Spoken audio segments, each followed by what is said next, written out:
ওইভাবে নামাজ পড়ো যেই নামাজের মধ্যে আছে মনোযোগ, ওই নামাজ পড়ো যেই নামাজের মধ্যে আছে ভয়।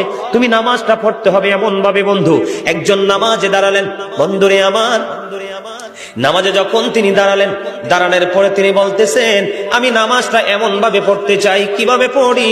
কই আমি নামাজটা এমন ভাবে পড়ি, যখন আমি নামাজে দাঁড়াই আমার কাছে মনে হয় আমি ফুলচেরাতের পোলের উপর দাঁড়িয়েছি।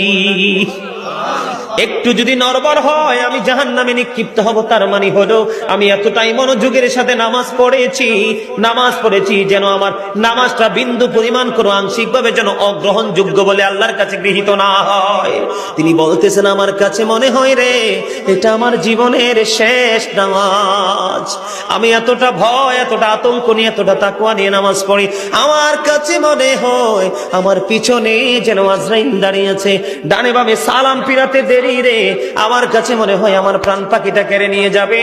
আমি যখন নামাজে দাঁড়াই আমার কাছে মনে হয় আমি যেন বাইতুল্লাহর সামনে দাঁড়িয়ে আছি। আমার কাছে মনে হয় আমার ডান দিকে জান্নাত অবস্থিত, বাম দিকে আমার জাহান্নাম অবস্থিত। এমন তাকওয়া ভয় নিয়ে নামাজে দাঁড়াই, আর ওই নামাজের জন্যই রয়েছে বড় সফলতা। জোরে জোরে বলুন না সুবহানাল্লাহ, আর জোরে বলুন সুবহানাল্লাহ।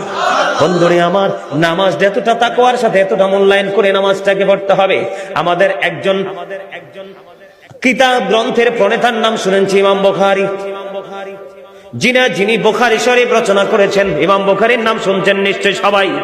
মুসলমান ইমাম বুখারীর নাম শুনে নাই এমন কোন মুসলমান পৃথিবীতে নাই বন্ধু। ইমাম বুখারী এমন ভাবে তিনি নামাজ পড়তেন, উনি যখন নামাজে দাঁড়ালেন বিষাক্ত ভীমরুল তাকে কামড় দিল। কি দিল? বিষাক্ত ভীমরুল পোকা তাকে কামড় দিল বন্ধু।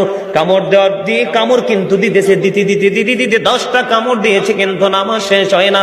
নামাজ শেষ করার পরে উনি ওনার ছাত্রকে একটা ডাক দিয়ে বললেন তুমি আমার পাঞ্জাবিটা উঠিয়ে দেখো আমার পিছনে কি আছে। এবার চাইয়া দেখলো বিষাক্ত ভীমরুল পোকা তাকে কামড় দিয়েছে। এবার ছাত্রটাকে ডাক দিয়ে বলল আপনি কেমন করে সহ্য করেছেন? আপনার এত বিষাক্ত পোকা 10টা কামড় দিয়েছে, তার 20 দাঁত আপনার পিঠের মধ্যে বসিয়ে দিয়েছে, আপনি কি অনুভব করতে পারেন না? তখন বন্ধু ইমাম বুখারী একটা ডাক দিয়ে বলল রে আমার ছাত্র তুমি শোনো গো, আমি যখন নামাজে দাঁড়িয়েছি আমার মালিকের দিকে ধ্যান করে যখন আমি কোরআন তেলাওয়াত শুরু করলাম, আমার কোরআন তেলাওয়াত আমার কাছে এতটাই মধুময় মনে হয়েছে, আমার পিঠে কে কামড় দিয়েছে সেটা আমি বুঝতেই পারিনি।